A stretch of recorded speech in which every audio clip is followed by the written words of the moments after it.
on the 5 days online workshop for the session 14, which is the last session, and it will be conducted by Dr. Midul Kumar Airwal sir, which will be on parallelism in bio-inspired computing. Good afternoon, sir. Good afternoon. So over to you. Okay, thank you. So, see, in this lecture, we will basically focus on that the need of parallel computing power in the case of swarm or the evolutionary computation. Okay, so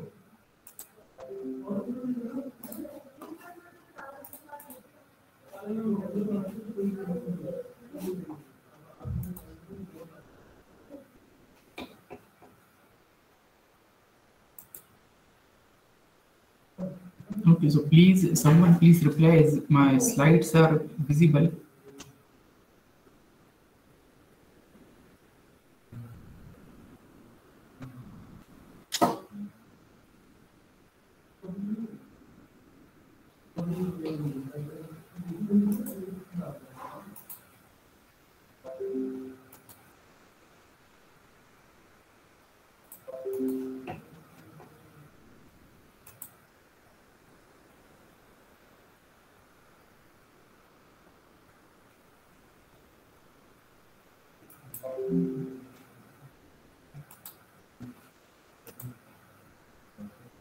Okay, now slides are visible or not?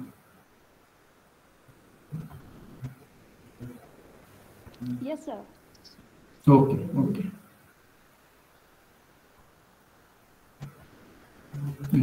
So now see. Okay, so in this lecture we are going to cover this topic. See several famous meta-heuristic algorithm we will discuss, and basically we will take the example of particle swarm optimization. Okay, we will also check the implementation detail and some results, and then we will discuss that why the parallelism is required and how to implement the parallelism in these algorithms. And once we done the parallelism, so what are the improvement in the result? Okay, so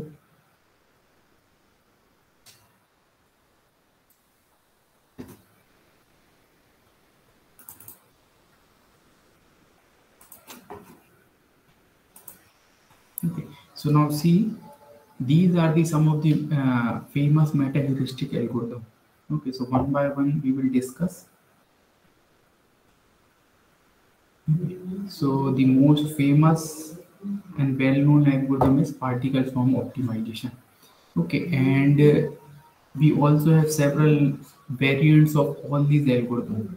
So like the particle swarm optimization have the constraint weighted inertia PSO, one of the variant, then linear decay inertia PSO, constraint constriction factor inertia PSO, non-linear inertia PSO, and dynamic inertia PSO. Okay, so these are the several variants, means little modification in the original particle swarm optimization.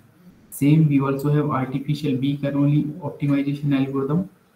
In this, modified rate ABC is there and scaling factor ABC is there. So we will also see that how these modifications are done in this particular algorithm. Then Coco optimization algorithm is there, and in this two variants are there. One will use the fundamental of Lewis flights, and other will use the egg-laying radius, the concept for the population updation.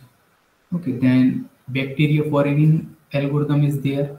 Okay, so basic version we will discuss, and genetic algorithm, the arithmetic version we have already discussed in the last lecture, and we will also discuss about differential evaluation algorithm. Okay, so here you can see this is the natural view of your that how the birds will find a way, and collectively they are taking the decision.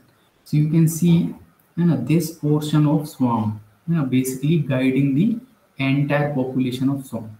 And generally what happens means after some time means you have to not consider that whatever is the number of the birds which are leading this swarm, will remain same. What happens, they are taking the collective decision, so after some time it may happen that when they want to change the direction, so some of the particles, or the birds from this portion lead the entire population of the swarm. Okay, they are continuously communicating with each other, whatever knowledge they have about the route, or about the food that they are searching for, so they will share, and according to the information exchange they will change their route.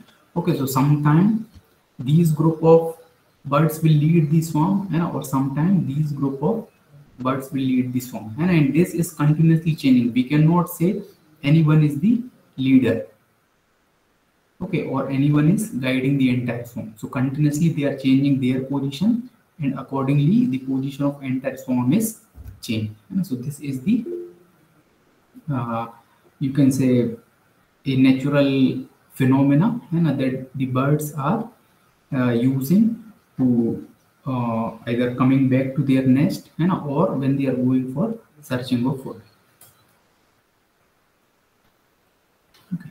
So see, this is a mathematical representation, or the algorithm that is derived from this phenomena, and it is known as the particle swarm optimization algorithm, developed in 2003.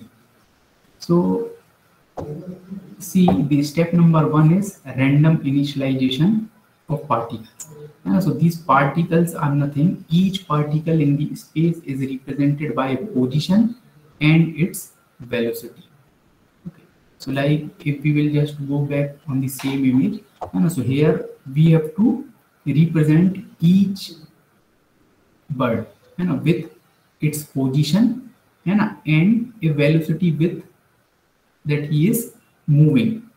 Okay, so two things we have to define: a position we have to define, and its velocity we have to define, because it is a type of continuous movement, that they are doing inside the swarm or according to the space.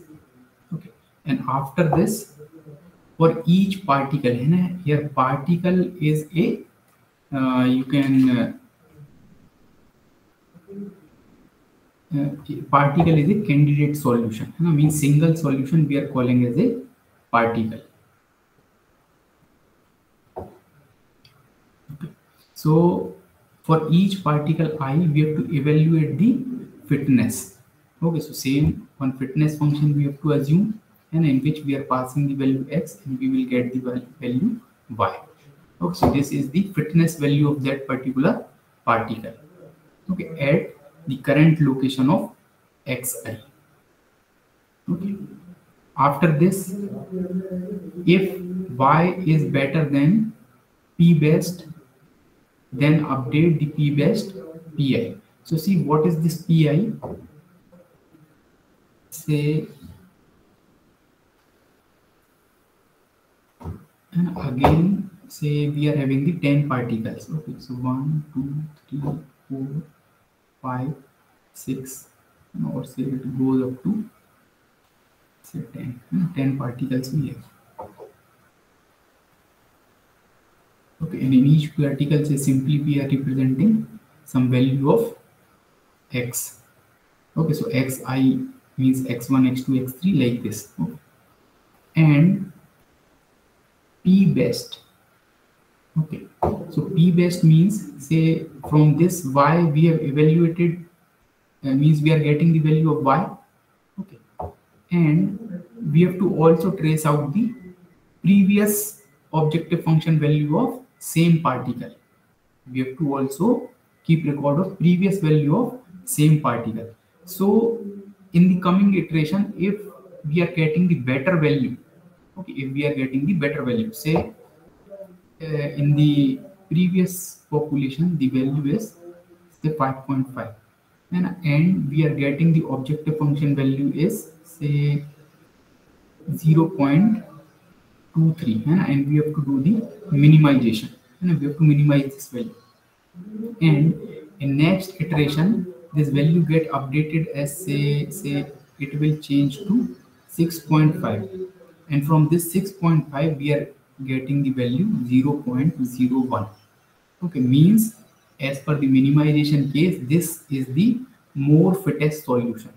So we have to replace this 5.5 with this 6.5.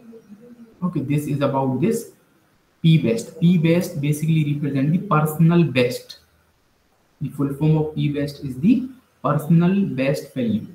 Okay, so simply we have to compare with the our previous value, and means each particle will evaluate its previous value and new value, and if new value is good, then he will replace that solution, and otherwise it will retain the previous solution only.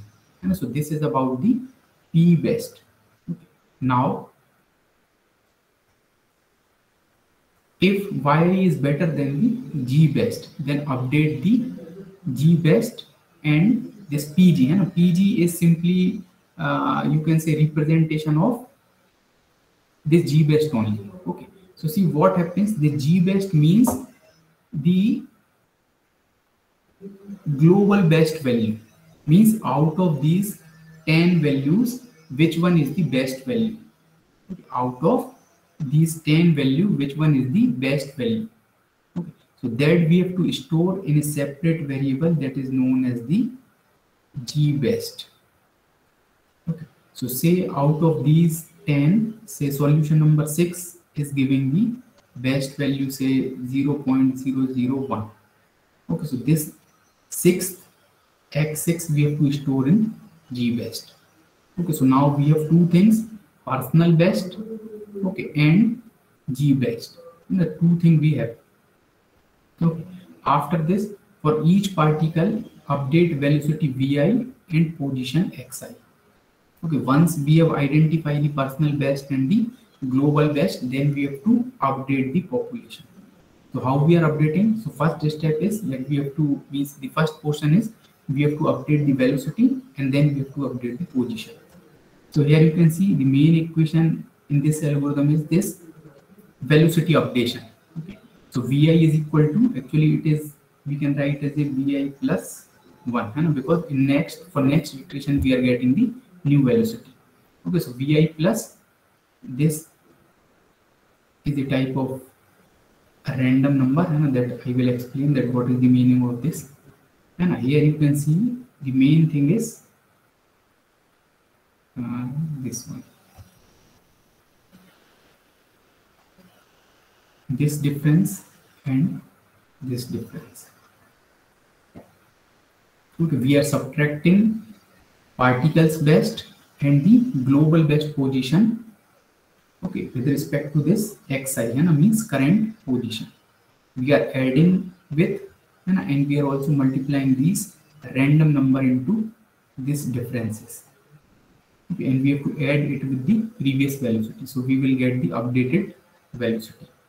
Okay. So here you can see this this u and phi 1 phi 2 is a type of representation that simply, it is nothing but a random number that is generated between the 0 and 5, and 5 we can say, generally we can give say 1, and so range becomes 0 to 1, or we can give 0 to 0.5 also, based on the that what we want the magnitude of the random number, means how much change we have to made in these particular distances. Okay. So finally we are able to update the velocity, and after that simply we have to add that updated velocity into the position. So our position gets shifted to means the particle is on the new position. Okay, so these are the two main steps, and ultimately the velocity updation is the important part in the particle form optimization, and that how much shift we are making in the previous position. And these entire step we have to repeat, and either we can fix the maximum number of iteration, or we can set some threshold, means permissible error we can fix, and say we are good with the solution of, say, if we will get the solution in the order of 0.001. Okay, so then we will stop the algorithm, or say simply we can fix whatever is the solution, I only want to run the 1000 iteration, and whatever solution come, we are okay with that. Okay, so two types are there. Either we can define the maximum number of iteration, or we can define some threshold over the fitness function value. And means once we will reach up to this level, so we will stop the algorithm, because we already know that we will not get the exact solution. We will always get near about optimal solution. Okay, and the representation we have already discussed. X is representing the particle, V is representing the velocity, this U is nothing but a random number, and this phi1 and phi2 are the coefficient, or we can say a type of scaling for particle based and global based position. Okay. So as you can see, initialization, then fitness evaluation, and updation. And the three main sections, if we will note in this algorithm, are: this is one, initialization; second is this thing, okay, type of fitness evaluation; then third is population updation. Okay, these are the three, you can say, main part of this algorithm, and this we have to repeat. And once we will repeat, so we have to repeat from the second point, because this random initialization we have to do for only single time in the beginning. Okay, is this algorithm clear, or if you have some doubt, then please ask. You can easily correlate it with genetic algorithm. Random initialization is there, okay, function evaluation is there, and updation, population updation is there. And for genetic algorithm, we are having mutation crossover, and then we are able to get the new population, and here with only this velocity equation, we are updating the position of the particles.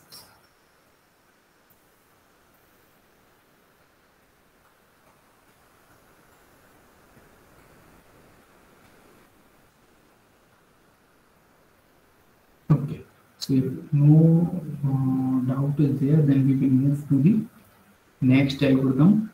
Okay, sorry, not the next, but the variant of the PSO algorithm.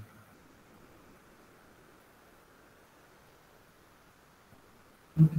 So here see, constant weighted inertia is there, and first you will identify where is this inertia. Inertia is here. One more term we are multiplying in this VI, velocity. Okay, previously our equation not having the this inertia part. One more variable we are multiplying, that is called as the inertia, and a different way to calculate this inertia is there. Okay, so first one is the constant weighted inertia. Simple, we can assign some value C, say we are assigning it to 0.2. Okay, and it remains constant for each iteration. Another way that we can do with the linear decay inertia. So see, linear decay inertia, how this is formulated. In each iteration, an iteration is represented by here this subscript T.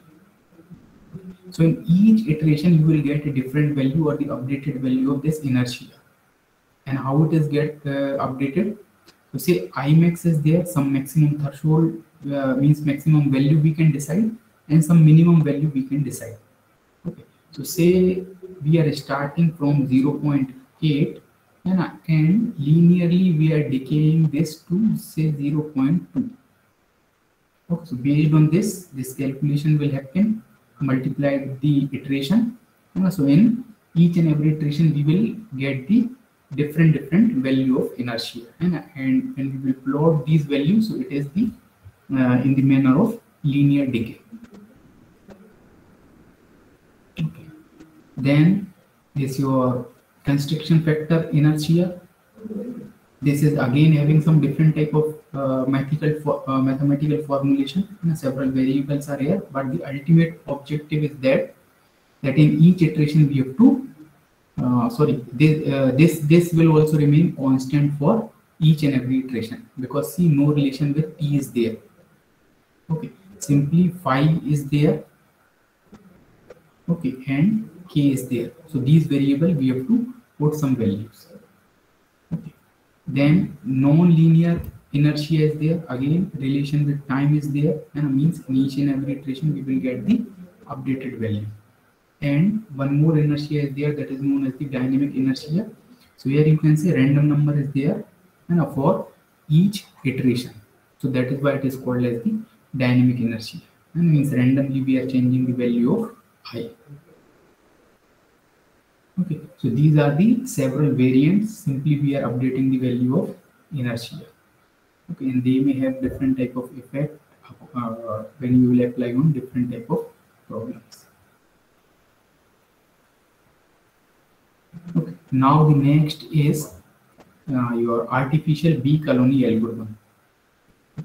Here the little bit difference from the particle swarm optimization or genetic algorithm is there. Is that we have separated the entire population into three main parts. First one is the employee bee, second one is the onlooker bees, and third one are the scout bees. And say you are having the 100 number of population, and so how we will do the separation? Say 50 bees we are considering as a employee bees, and 50 bee we are considering as a onlooker bee. So what is the role of these employee bees? Employees bees will search the new food sources, and as per theory or the biological observation, these employees bees are the type of bees which will search the new food location, or they will search for the flowers which are having the means good essence, so they will extract the good amount of honey from those flowers, and so for better flowers they are searching, and so these are called the employee bees. And onlooker bees are a simple type of bee which will simply follow the path of employee bee, and means employee bee will detect and where we have to, on which flower we have to sit and extract the honey, and onlooker bees will simply follow the employee bees. And so two categorization are there, and third categorization is scout bee. So scout bees are those type of bees, and after the updation, if not the updation means after the search or following the employee bee, they are not able to get the good food sources, means they are not able to identify the good flowers, means the solution is not changing. So we can put some search rule that in say 3 iteration or 3 number of search, if the value of the objective function remains same, means no updation is there, so that we can define as a scout bee. Okay, it may be from the employee bee or it may be from the onlooker bee. Okay, so 3 categories are there. Okay, so this is the, you can say, type of theory, and how we will do the implementation. So for implementation, you can see again the first step remain the same, initialization of population. So though this it is just a, you can say, different way of representation that you will found in many papers and many articles. Okay, randomly we are generating the initial population. Okay, and this max and min is nothing but the range within which we have to generate the random numbers. Okay, so initialization means within the random population, okay, we have to initialize the position of these employees bees. So see, the representation is this V. Okay, and this we are updating with previous X population that we are having. Okay, and again this phi is nothing but a, see, this is a random number with the range -1 to 1, and normally we are taking the random number from 0 to 1, but in this algorithm we have to take it from the -1 to 1. And here you can see what is the difference in this X and this X. See here I is there and here k is there. So these are I and k are the index. So see, it is somewhat similar to the genetic algorithm first phase crossover. In crossover, we have to select the two random solution. In same, we have to pick two random solutions, and we have to do the difference or the subtraction of those solutions, multiply it with the any generated random number between minus to 1, and we have to add it with the corresponding location or the solution. So we will get the updated one. Okay, so this is the population update equation. Now after this, we have to do the fitness function evaluation. So here you can see probabilistic selection is there. Okay, we have to assign a type of probability to each and every solution. Okay, and this simply we are calculating with fi, means fitness function evaluation divided by the sum of fitness function of all the candidate solutions. Okay, by which we can assign the probability to each and every employee B. Okay. And after this, when we have to update the onlooker B's, and so we have to simply follow these onlooker B, your employees B's, and modification equation remains the same. And the same equation we have to use for the modification of onlooker B's.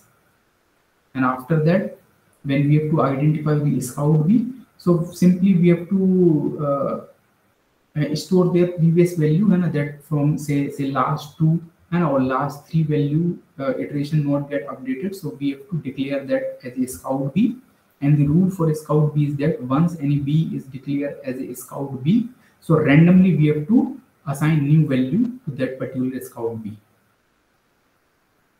Okay, so these are the steps that we have to follow in the artificial bee colony algorithm.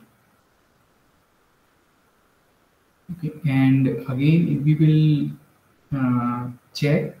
So basic operation are random population initialization, then population updation, okay, then fitness function calculation. Okay, so these are the three main steps in ABC algorithm also. Now next we will discuss what is this modification rate and scaling factor concept in ABC algorithm. Okay, so here you can see same, we want to update the onlooker B or the employee B. And so here you can see we have to define some value MR, modification rate. Okay. And we are checking this modification rate with this random number IJ. And here I is basically the, you can say, B number means candidate number, and here J is basically the dimension D. Okay, here I will check what is the word. Okay, D is the letter for dimension. Okay, and I is for the you can say any particular solution. Okay, so before updating any specific variable inside the solution, say I think you will get confused. I will take the repeated notation to say this is the x of I. Okay. And it is having means it is a set of, say, dimension is E, means 1, 2, 3 up to D dimension, and each having some values. And so before updation of these values, we have to generate one random number, and if that random number is less than MR, and say if simply we are assigning MR say 0.5. So 50% is the probability that we have to update these solutions. Okay, so if the random number comes less than 0.5, then we have to use this equation that is same as previous, and otherwise we have to simply retain the previous solution. Okay, so this is the concept of modification rate in ABC algorithm. Okay, so this range we can increase or decrease. Okay, and next is the scaling factor. So scaling factor, as we have seen, that this phi I varies within the range -1 to 1 in basic PSO. So in place of -1 or 1, if we are specifically mentioning some value, say like we are giving 3 to 3, or if we want to decrease, say we can also give -0.5 to 0.5 also. Okay, so this is basically the modification inside the scaling factor, that how much change we want to perform in the B's position or onlooker B's position. Okay, so more or less, see, very minute differences are there. Okay, now the concept of your Coco's optimization algorithm. Okay.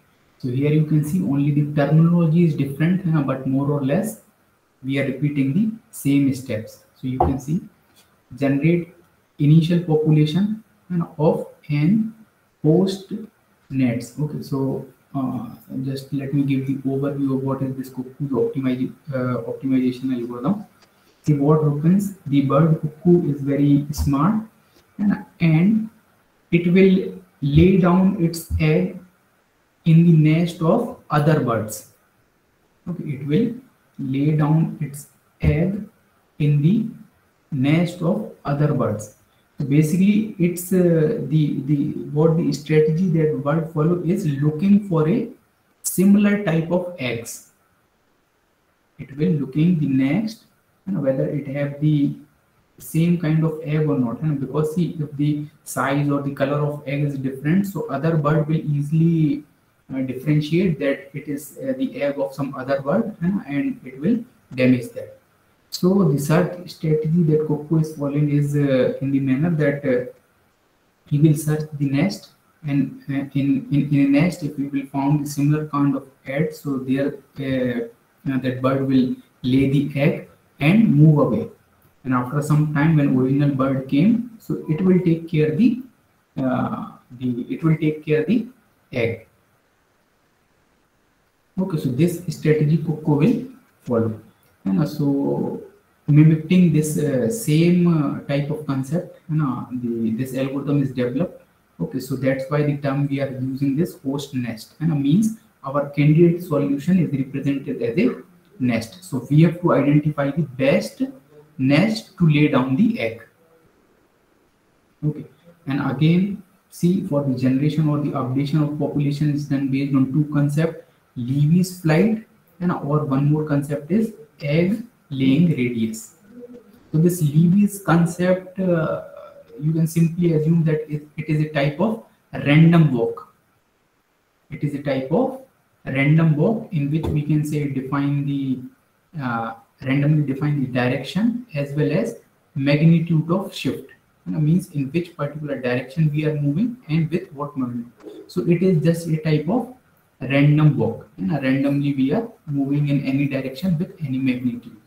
So either this we can follow for population updation, or one more concept is there is egg laying radius. Okay, so it is a type of, you can say, search space we are defining, that within this search we have a space we have to look for the egg. Okay, so this is basically calculated by the number of current cuckoo's eggs divided by total number of eggs. Okay, in this V and high and low is there, so this will define the range. Okay, so with two concepts we can modify the population in this Coco's optimization algorithm. Okay, and after this, simply evaluation process is there. We will evaluate the new solution with the previous one. If it is okay, then we can replace. Okay, and the elimination type of concept is there. So this elimination probability we can define as the PA of worst net and build new random nest. Okay, so if we are having the worst value as compared to the other values in the population. Okay, so with probability PA that we can define as 0.2, 0.3 or 0.5, those worst nests will be discarded, and randomly we will assign the new values to those nests.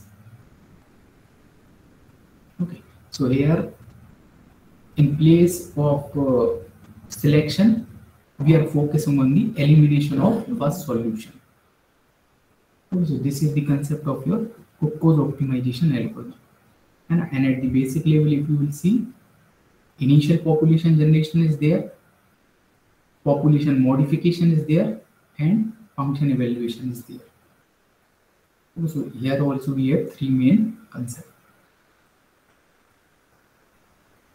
Okay. Now the next one is bacteria foraging algorithm. Okay. This basically algorithm is basically developed from the behavior of bacteria, that how they will survive, and get the food, and able to live. Okay. So here you can see it is the most, you can say, complex type of algorithm on all these swarm intelligence algorithm, because see, in previous algorithms we are having only, you can say, two levels, we are talking about at the means particle level, and their movements. But here you can see three type of levels are there: I, J, K, and L. So basically each of the, you can say, bacteria, if we will consider, will follow several steps. Like first it will identify the direction. Okay, then it will move in that particular direction, and see, this elimination dispersion is one of the step. So see, J, K, okay, and this elimination dispersion event, and these are the three, you can say, level step through which each bacteria has to go. So, and basically this is the modeling equation in this algorithm. Okay, and here you can see this this triangle notation indicates the random direction. Okay, and this phi and J, K, and all are the indexes of process described above. Means see, this geometric steps, reproduction step, and the elimination dispersion.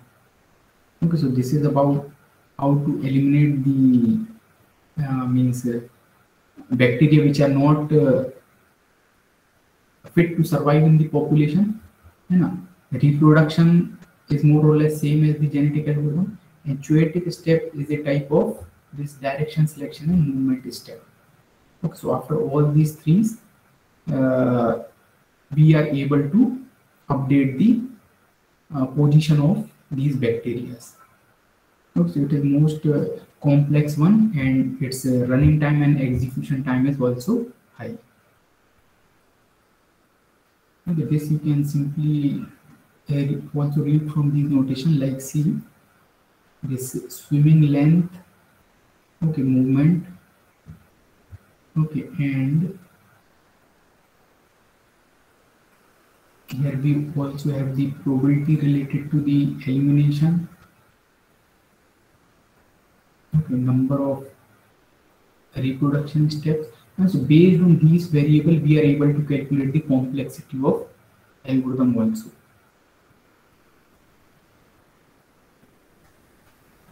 Okay, now the next one is the arithmetic GA, that we have already discussed. And the same concept is there, that is only the core equation of crossover, how we are getting the two random solution and multiplying with the A and 1 minus A, where A is the same random number. Okay, so this we have already discussed in detail. Okay. Same, you can explore this differential evaluation, and here you can see again the random population generation is there, and mutation is there, crossover is there, but little bit it is changed from the your genetic algorithm. And here you can see again same two random solution we are choosing, and first we are taking the difference and multiplying with some you can say scaling factor f, and then we are adding it to the previous original position, and then finally we will get updated population. Okay, and for crossover we are putting the crossover probability, okay, and then we are making the final change, है ना, means this is type of, you can say, intermediate step or intermediate population update, and we will make it final once it is according to our crossover probability. Okay. So this is the difference from the genetic algorithm to this differential evaluation algorithm. Okay. And for selection operation, simply we are checking the previous value with new value, and if it is greater, then we will keep this, otherwise we will keep the original one. Okay, so here also more or less all the things are same: initialization, population updation, and selection. Okay, and now you may notice that these algorithms are having three main, you can say, parameters: dimension, number of iteration, okay, and we can also write it objective function. Okay, so say if dimension is low, and say you are just solving the problem of one or two variables, and you are only evaluating say 100 iteration, and whatever your objective function, it is also a type of linear or a simple addition or multiplication type of operation are there, and a simple arithmetic operation is there. So this you can easily solve, on any system you can take code the algorithm and simulate this thing. Okay. Now say if your dimension is very high, say you are dealing with the problem of say 200 variables, okay, and you want to perform the evaluation, means number of iteration you have to perform say 10,000, okay, and the objective function you are taking is a complex objective function, means in which uh, trigonometrical function are there, multiplications are there, divisions are there. Because see, you are having the 200 variables, and a number dimension is 200. So within this 200 number of variable, you can make different pair and combination of operations. So this will lead to the need of high computation power.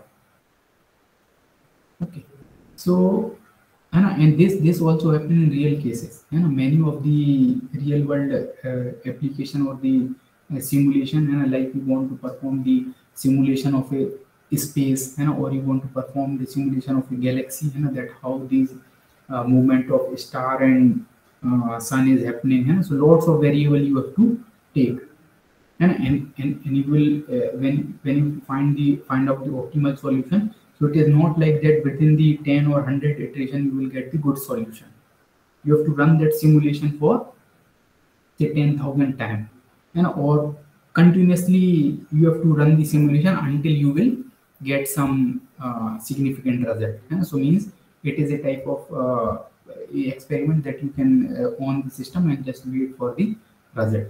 So in that particular manner, these algorithms will need high computation time, or the computation resources. So this is the need, that why we have to think over the parallelism inside these kind of algorithm. So up to this point, okay. So up to this point, say if you have any query, or doubt in building these concepts, so please ask, and after this we will see little bit of implementation also.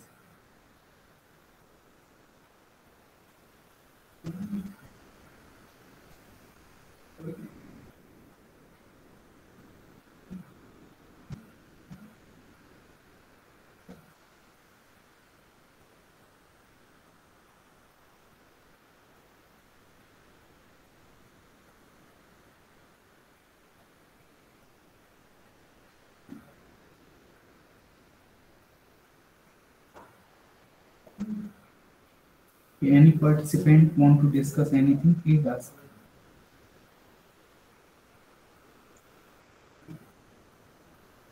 No, sir. Thank you. Okay. So, now if you are clear with the idea that why we are searching for some parallel solution of these algorithm, and it's clear to you. And see this table you will find helpful, that how we can evaluate the running time of these algorithms. Okay, because see in many of the papers they are simply comparing the algorithm based on their execution time. Okay, so on different platform you are doing the coding or on different programming language you are making the program of these algorithms, so time may vary, so that's why you have to report the running time in a, you can say, standard manner, and that is basically related to the system that you are using, whether you are running on a normal desktop, or your laptop, or you are using some workstation, so time will vary, but you have to report the configuration as well as this running time to justify that if you are executing something in parallel, then what amount of time you will require, and if you are executing same in serial manner, so what time you will require. Okay. So for time calculation, see T0 we can simply represent a code execution time, and how this code execution time is calculated: total time divided by number of iterations into population size. And why? Because population size we can vary, we can take 100, 10, 50, 20, whatever number of amount of candidate solution we have to take. Number of iteration we can also vary. Say for 100 iteration we are running the algorithm, or for 1000 means 100 or 10,000 iteration we have to run. So this will basically normalize the total time required. Okay, here T1 is the representation of times of n evaluations. Okay, times of n evaluation. This evaluation means, see how many times our objective function get evaluated. Okay, so this you can simply calculate as total time divided by number of iteration, because in each iteration we have to evaluate once our first function. Next is T2, mean of n trials. Now what are these trials? Trials are, say in trial number 1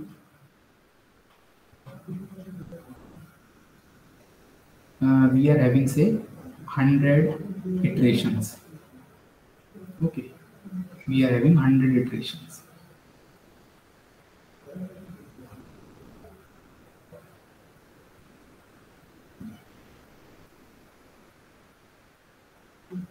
Okay, in trial 2 also we have same number of iteration, 100 iteration, 100 iteration, and in trial 3 also we have 100 iteration.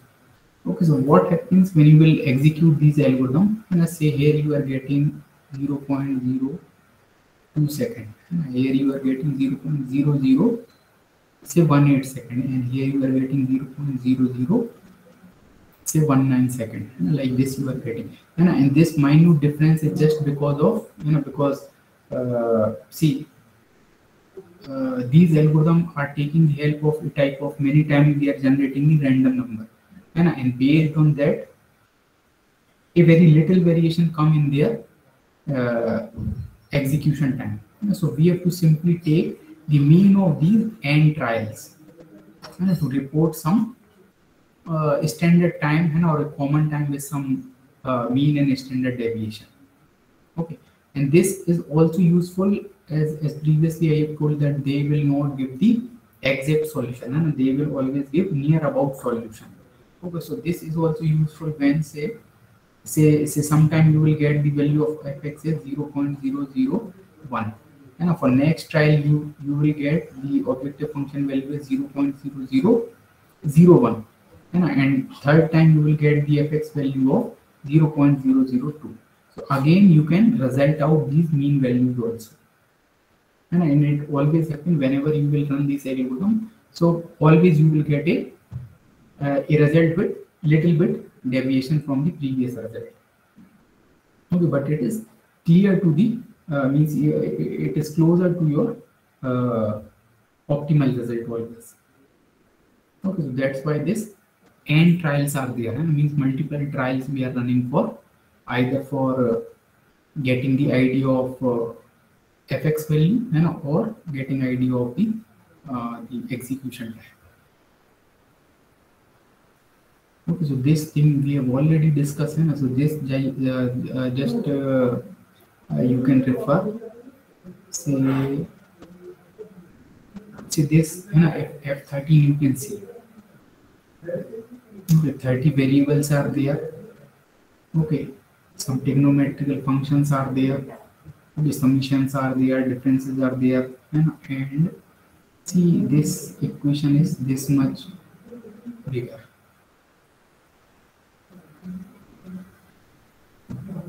Okay, so this will take long time to execute.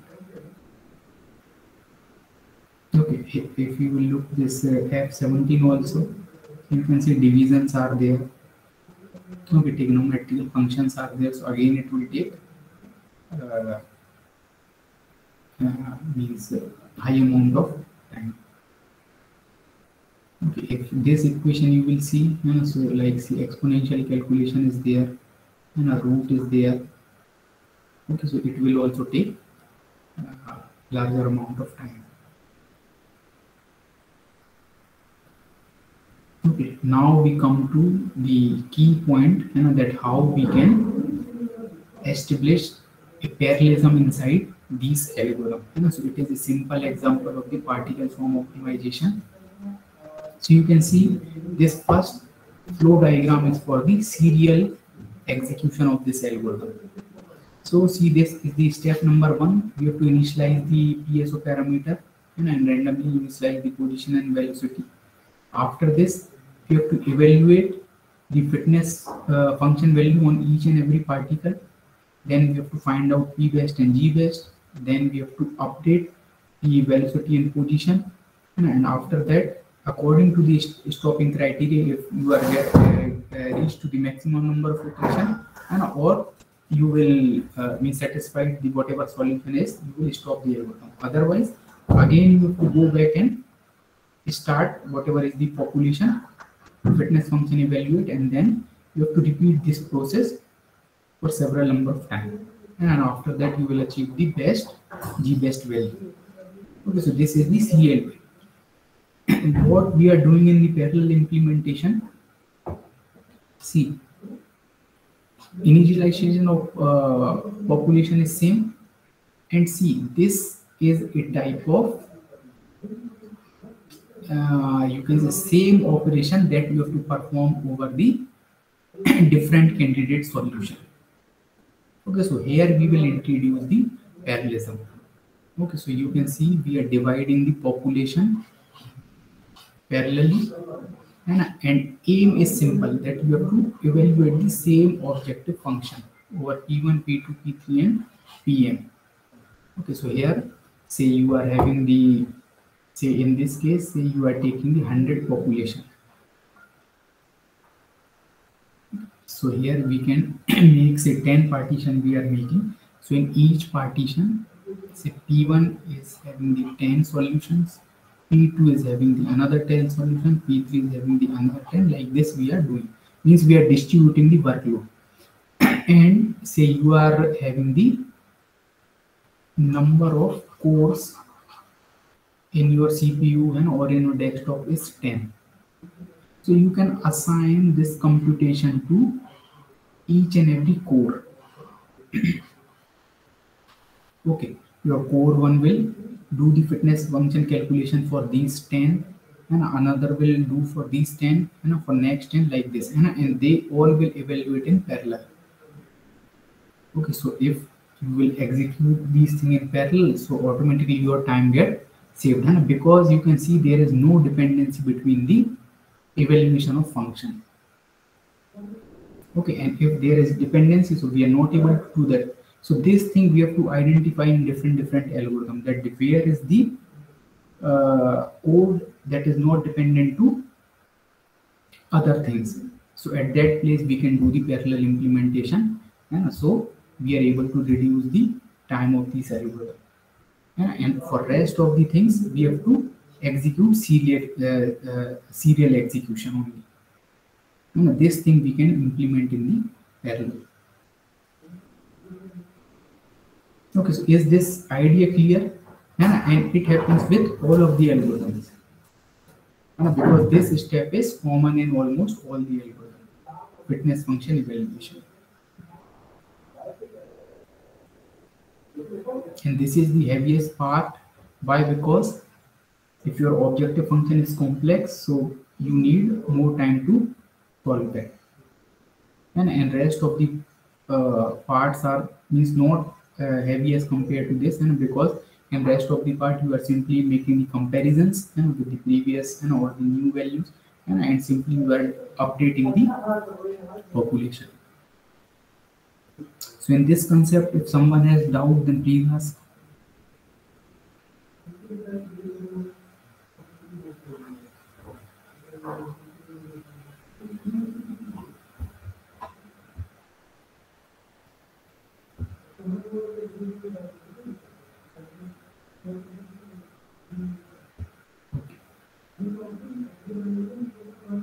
Okay, now I will demonstrate you that how we can do this, and after that we will discuss some methods. Okay, so see, inside MATLAB, the best way or the simplest way to do is that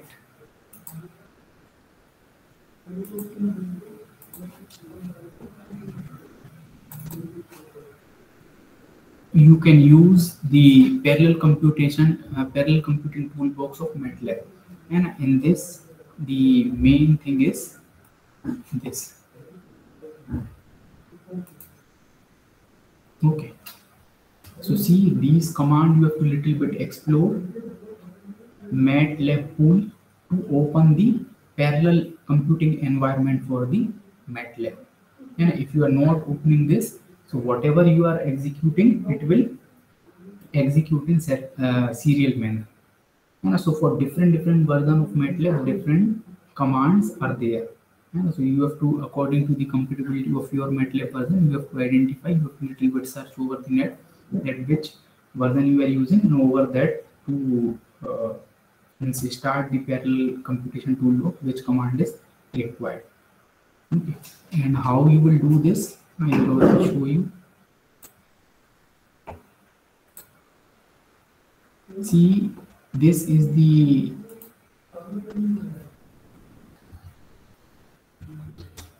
you able to see the screen of MATLAB?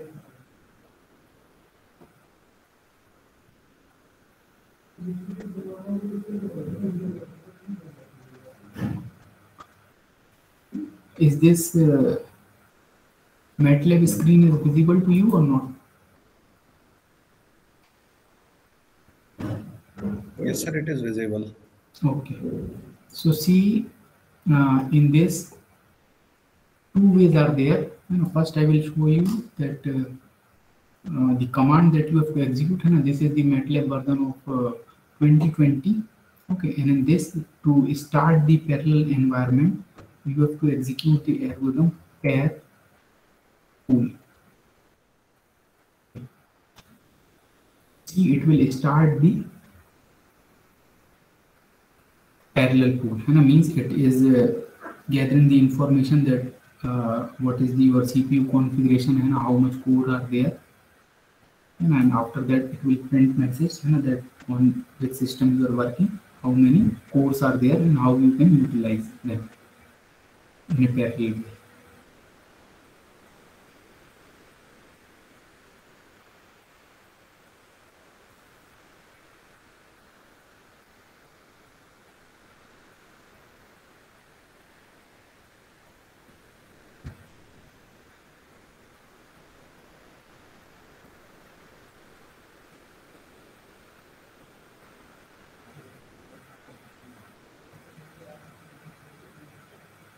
Okay, so see, it is replied that connected to the parallel pool and number of workers is 6.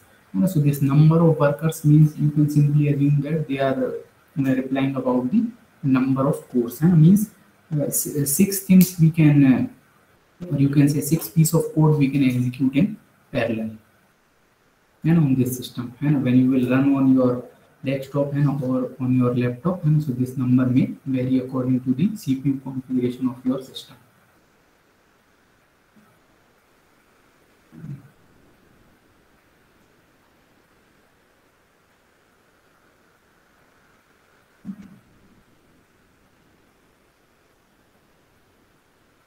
Okay, just wait for a minute, it is getting ready.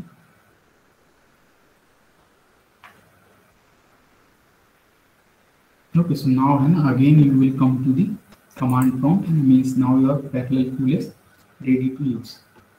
So after this, see, I am just showing you this code of serial PSO. See, so here you can see a simple implementation is there. These are the number of runs, means trial. See, because if I will keep only the one trial, so your mean will remain same. So that's why I have written number of trials 2. Means 2 times I will evaluate this particle form optimization. Okay. Then the second 80 is the number of population. So say I have taken it 80, means initially we are taking the 80 candidate solutions. Okay. After this, here inside this loop we are defining the number of iterations. So say I have just written the 10 number of iterations. Okay. And here you can see we are defining the dimension of problem. So dimension we are defining as 2000. And see, if we will keep a dimension 10, 20, so we are not able to see the changes in the execution time. And generally our aim is that, see, if your problem is easily solved in 2 or 3 minutes, so no need to go for this parallel computing toolbox. And otherwise what will happen, the, you can say, internal mechanism time will be a type of overhead on your calculation. And if you are working on a such problem that will take an hour, or say 4 hours, 5 hours, or a day to execute the entire code, then only you can switch to the parallel computing toolbox. Okay.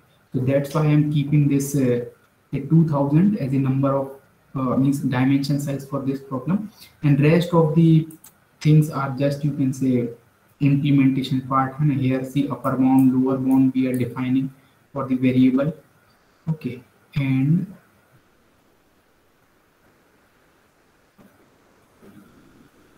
see, this is the cost function evaluation. Okay. And this is your velocity update. So you may try to correlate it with a random number is there, and a u n b minus lb, and this type of means that subtraction representation is there. And so more or less, see, these things you can easily get over the net, and the key thing that I have to show you is something other. Okay, and it is simply made with your all the for loops. This is also a key point in the implementation, and all the fors are the normal for loop of your MATLAB.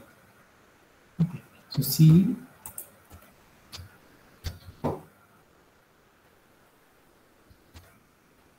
when I will execute this,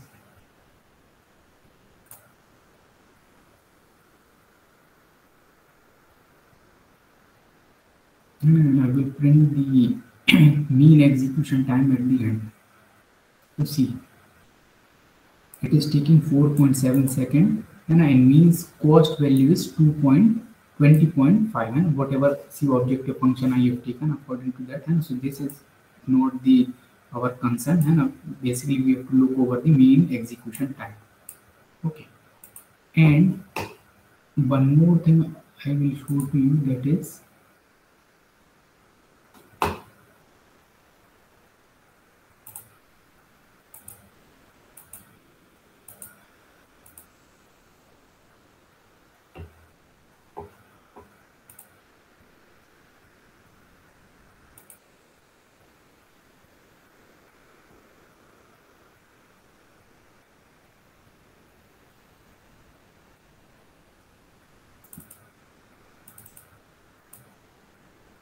parallel implementation of PSO. Okay, so see the difference is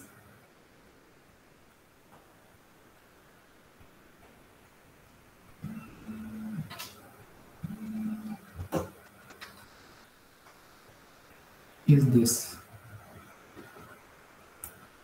use of this parafor. Okay, so it is the command by which your MATLAB will identify that this particular for loop you have to execute in parallel. Okay, so this is parafor, and here we are using, and this is the parafor. One more time we are using. So this we are using for the initialization, not the initialization, but for the cost function evaluation here. Okay, we are calculating the cost of each and every particle. So here we are using the parafor, and here we are updating the position and velocity. And so again, this operation we can do in the parallel. So here we are adding this parafor. And now we will run this and check this, and once we will check all the things are same, number of iteration is 2, population size is 80, iteration are 10, and dimension is 2000, and with same objective function I am evaluating. So now we will run this.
Again same things are there. Okay, now we will run this.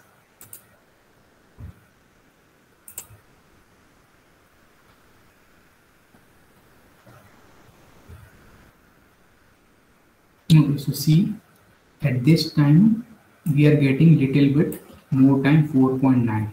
okay, for this particular configuration. And now see, if we are increasing the population, say we are making the population, say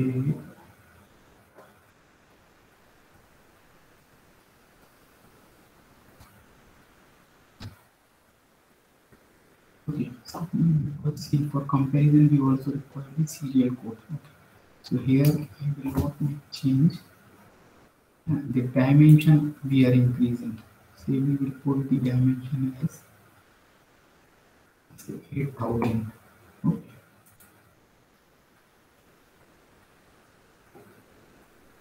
and once we will run this,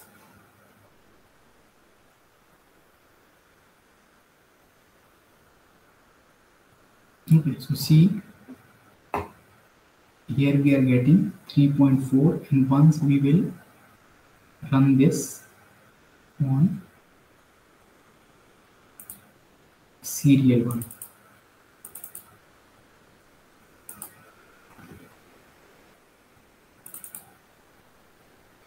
and here we will make 8000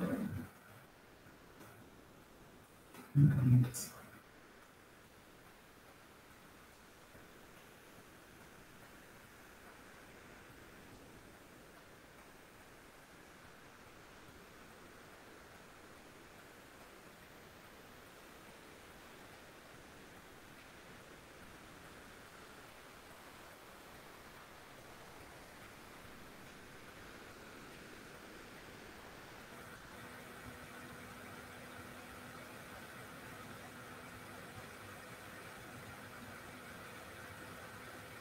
See, now it is taking the huge amount of time, so that's why we are not getting the result till now.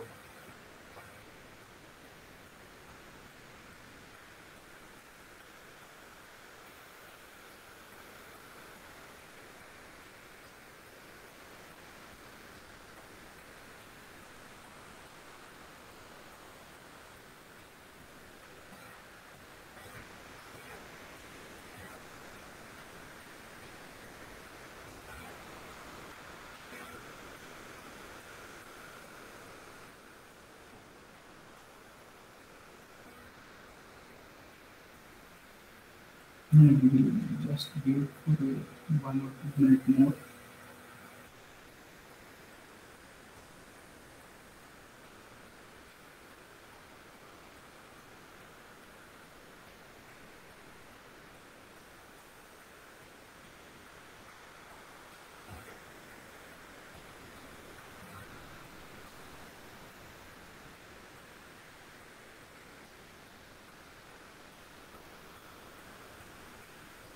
Okay, I think it is too high for this. So let me stop this and some we will reduce.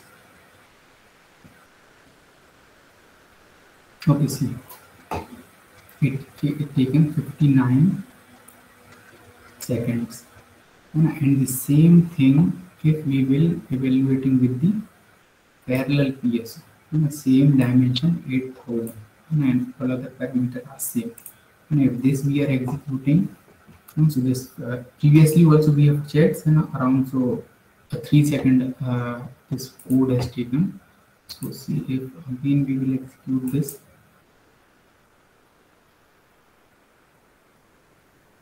So see again it will be executed only 3 seconds.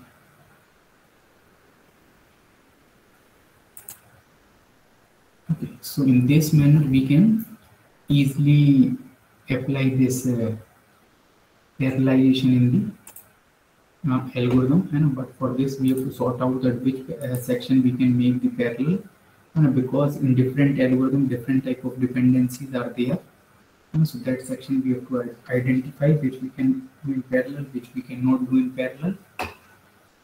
And see after this, and in this type you can note down the results. See, this is the objective function.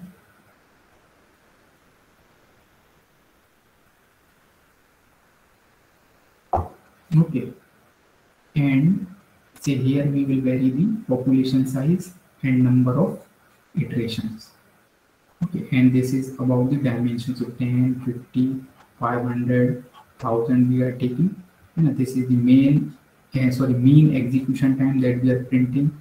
And this is the best one, this is the worst one, and it is the time of parallel. This is the time of serial. So you can see generally you can see overhead is of say 3 to 4 seconds. So see the problem which is easily gets solved in 0.01 second. For that also your parallel computing toolbox is taking 4 seconds normally. Okay. And once you are increasing the dimensions, okay, 1000, 1500 and 4000, so you can see the computation time is increasing in serial manner and it is taking 13.42 seconds. And for same your parallel computing or the parallel implementation just doing with the 5 seconds. Okay, so for higher dimension problem you have to use the parallel implementation. Okay, so in a similar way, this is just same representation in a see for different populations. For population 40, 80, 100, and number of iteration 10, 10, 10, and here we are taking number of iteration 30 and 30. Okay, so this is the your serial PSO and this is the parallel. You can see at the last parallel is always less as compared to your serial one. Okay, and on this axis we are having the dimension 10, 50, 500, 1000, 1,500 and 4,000.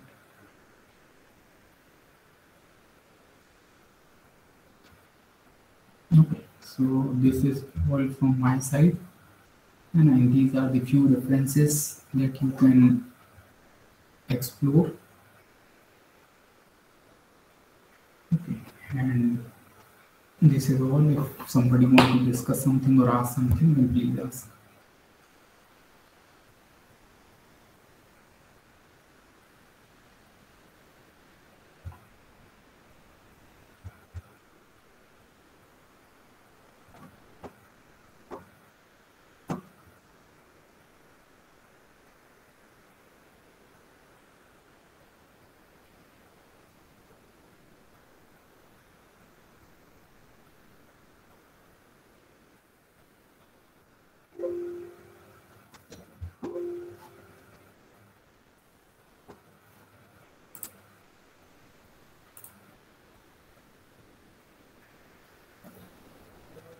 Okay, in this presentation I have made with the help of my PhD scholar, Mr. Lalit Kumar, and he helped me in doing the implementation and all these things.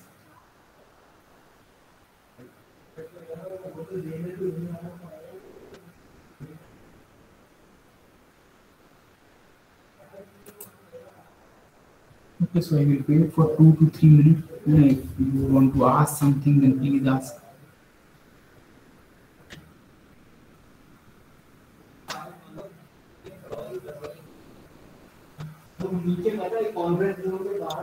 So I think everything is very nice, very fine. Okay, okay, thank you.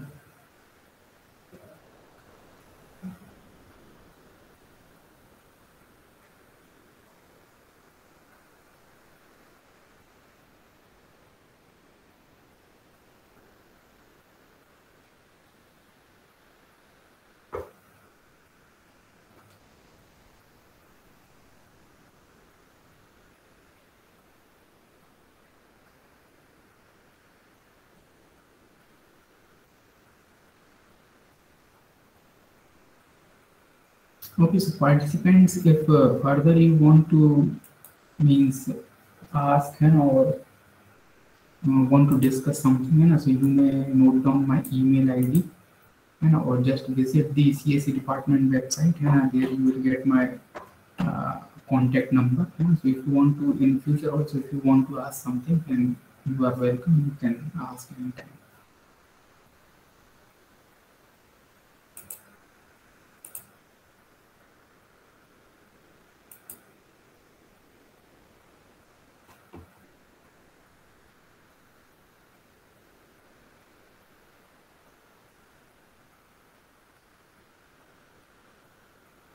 Okay, so thanks to all the participants for your patience listening, and thanks for the coordinators. Okay, thank you all. So, thank you for the wonderful session. It was immensely informative, sir. So, the hands-on session on implementation of evolutionary techniques, it had a good amount of practical application concepts, sir. And it was perfect for the theme we had for this workshop. Thank you, sir, for enriching us with such valuable knowledge. And on behalf of the participants, I would like to extend my sincere gratitude for the session. Thank you, sir. Okay, okay, thank you all. Okay.